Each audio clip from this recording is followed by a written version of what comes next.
Hey everyone, welcome to another episode of your AI BFF.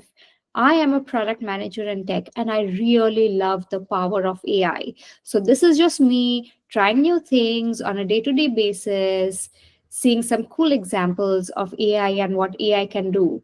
So, let's get started. Today, we are going to look at a very cool website called Runway.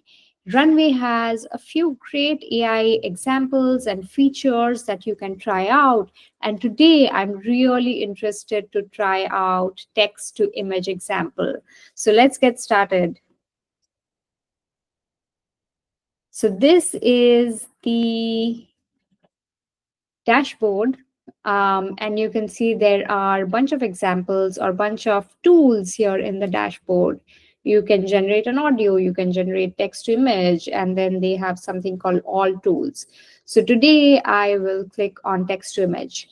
Immediately, you will see a few great examples of images from prompts. So the first example is exterior of a stone house. The second example is a meadow. And the fourth or fifth example here is cinematic film portrait of an explorer.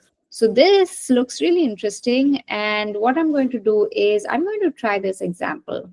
I'm going to click on this example because we already have the prompt here. And what I will do is tweak a few things. So as a backstory, I am from a city called Kolkata in India, and I know the background really well. So what I'm going to do is I'm going to place those parameters in the prompt. So cinematic film portrait of a traveler in Kolkata, India, in Kolkata, India, discovering. I'm going to remove this prompt in Kolkata, India, and rest everything else remains the same. They have a really good prompt example here: cinematic composition, interesting lighting, high fidelity.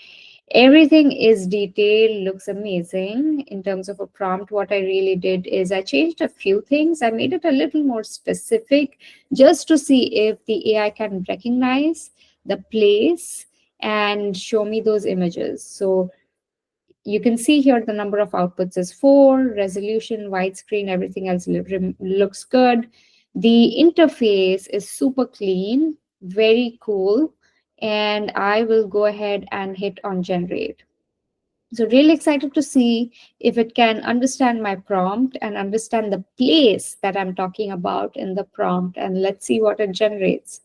So it's taking a little bit of time, a few seconds time to generate those images. Let's see what it throws up.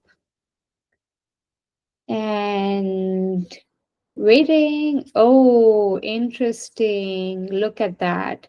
I really like the background, and the background is actually representative of the city I'm from. And notice how this throws up a male. It throws up a male traveler, even though I did not specify whether it has to be a male or a female. So let me try and make it a little more specific. Cinematic film portrait of a female traveler in Kolkata, India. Let me generate that and see what it throws up. Everything else remains the same in terms of the prompts. And this is really interesting because of the use case. You can maybe you want to superimpose yourself and have that background, and we'll come to that, but you can actually train your own model and you can place your own model in a given background. Wow, I really love this because I'll tell you why. So if you look at this background, this is something which is very representative of where I'm from. This is called a tram, and it's kind of a local train. And the background is again very representative. Here, as you can see, this is what we call a yellow cab. Again, very representative of the city that I'm from. And even the clothing and the face, the structure of the face, the texture. the clothing, everything is very representative of somebody who is from the city that I specified. So, really, really cool examples here. The second thing that I really want to try is I want to train your own model. So, let's hit on train your own model and see what this throws up. So this took me to another tab, and there are some custom elements. You can create your custom character, your custom style, your custom object. So it'll be fun to create a custom character. Let's hit on create generate. And what it's telling me is I need to drag and drop a few images. And the guidelines say that I need to upload at least 15 to 30 images of a specific character and create new images based on those images. So let me try and find 15 images, and the best or the easiest way for me to add 15 images is to use images of my dog. So I am going to quickly add 15 images of my dog. I am somebody who keeps taking pictures of my dog.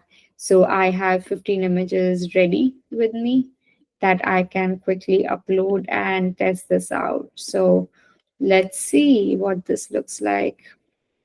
I'm sure I will not run out of these images because I have so many of my images of the images of my dog. Uploading. Let's see how many are we at. Uploading, uploading, uploading.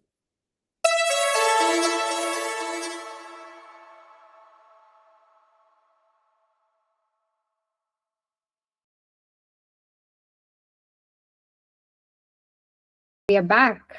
That process took over 30 minutes.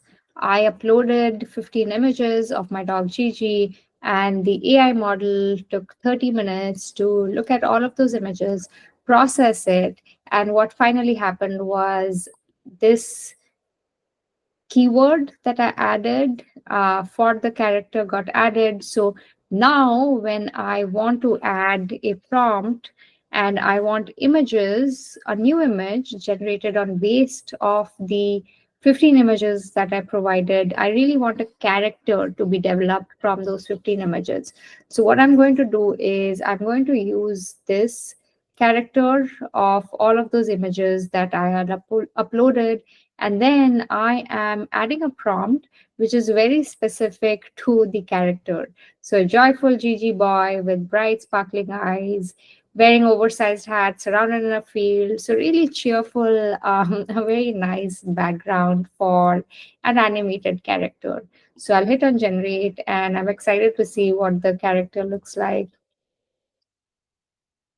It's taking some time. Let's see what the character looks like.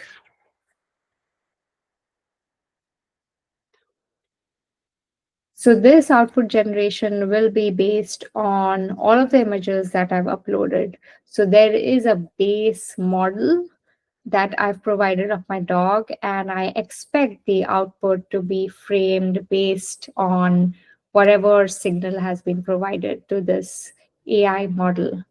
So it's, oh wow, look at that. And if you remember the pictures that I uploaded, this actually looks like the animated character of my dog. This is really, really exciting. And it follows the prompts. It follows that it has a colorful hat on its head. It really looks like my dog. And one interesting thing is in some of the pictures, my dog was wearing this collar with the dog tag. And AI has been able to look at that, include that in this animated character. So this is really exciting, and I can immediately think of so many use cases for this. Let's say I'm a children's book author or an illustrated book author. I want to create a book based on my dog, and I can easily upload some pictures and I can give these prompts, and there you have it, beautiful high resolution pictures of my dog as an animated character. So, really excited to see this. I think Runway did an amazing job taking all of these pictures and then giving this output. So very excited to see. This is a very cool example. And that's it for today. Tomorrow we'll look at another cool example or a set of cool examples. This is your AI BFF signing off.